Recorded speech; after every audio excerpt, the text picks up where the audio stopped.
And some of the final cars that I test drove were a Nissan 370Z, and those are very reliable track vehicles with some very simple mods to prevent fuel slosh. But for me, visibility is very important. So with having mobility issues in my neck, if there's a blind spot in a vehicle, I can no longer just move to compensate for that. That's kind of a bigger deal for me now. Camaros have very bad visibility. I did drive a few of those. I've driven those previously as well. I don't like them enough to get over the visibility and to justify how bad the visibility is. And the 370Z had a lot of visibility issues as well. Also, it was from a dealership. They got it on a trade-in. This car was the cleanest Z I have ever seen. And it is probably the cleanest used car I have ever seen. You could tell with how clean the engine bay was and how completely oxidation-free the whole engine block was. This car had never seen rain and was in a garage its entire life. It was immaculate. There was one ding on the entire car. It was like the size of a dime and it blended in perfectly with the paint. None of the paint was chipped. There were no scratches. It was a fully optioned car. I almost bought it only because of how clean it was, despite the fact that I wasn't crazy about the visibility. The Z cars aren't exactly light cars, so that was a little bit of a deterrent, but I actually really liked the driving experience. I liked how the car handled, and for me, that was enough to overcome the fact that it was less power than the Mustang and that it was a heavier car and that the consumables would be a little more expensive long term. That said, the sales guy I had was like probably fresh out of high school or in community college or something. Didn't really know a lot about cars, and I'm kind of like the just shut up and let me drive it type. And he was like, oh yeah, like what do you think about that acceleration? Like honestly, like it's slower than my last car. And he was shocked that I wasn't amazed by this thing's like 330 horsepower. I get that a lot of people buy those as like their first performance car, especially in the used market at like the low $20,000 price bracket. But for me, I made it very clear that I kind of know what I'm looking for and that I know what I want and that I have clear plans for the car. And this guy was the opposite, where he had no knowledge whatsoever, but also didn't know how to shut up and was quite annoying, to be honest. So they were being very pushy, which is an immediate red flag for me to not buy a car even if I like it from a dealership. And they were doing the whole, well, what do we got to do to get you to buy this today? What's the price? So admittedly, I lowballed them. I think the car was listed at like $22,000 or $23,000. And I was honest with them. I said, look, I'm driving another car immediately after this, and I'm test driving my dream car tomorrow. I really like this car. It's clean. It's got the options I want. But quite frankly, there's not a lot of people out the door looking at this car right now. So for me to justify buying this, it has to not only be a good enough deal for me to want it, it's got to be a good enough deal that I turn down driving my lifelong dream car. So I think I offered him something low but not unreasonable, something like $19,000. And they threw up their arms and huffed and puffed. And I kind of said, look, I didn't expect you to take that today. If you're open to negotiations, that's great.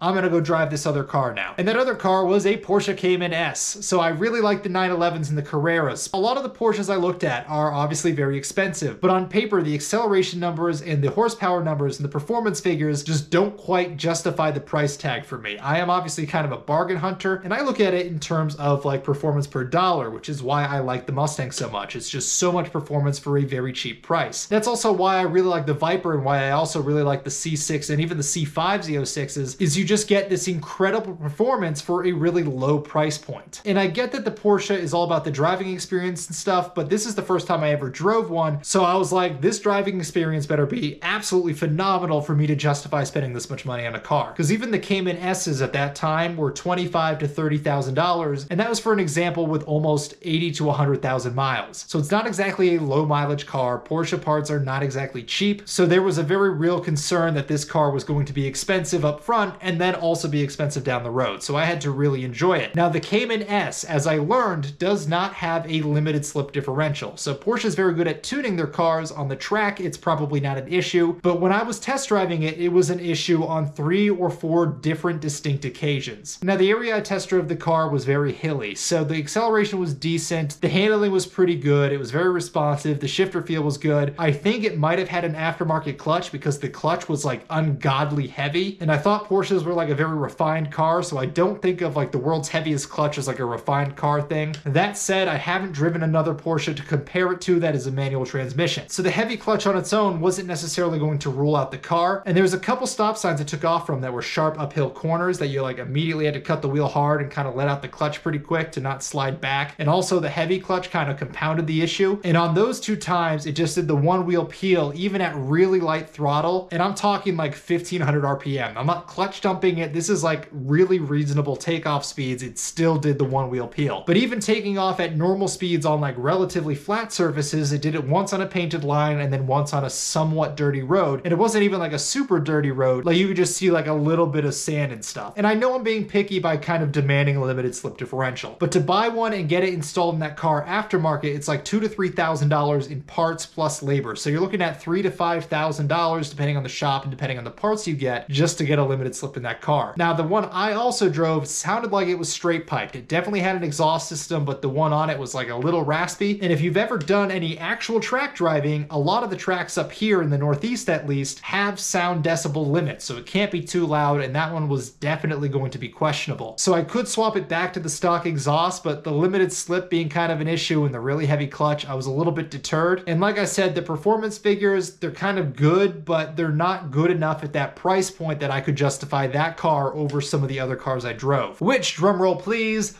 brings me to the next day when I got to drive my Viper, which is actually the one I ended up purchasing.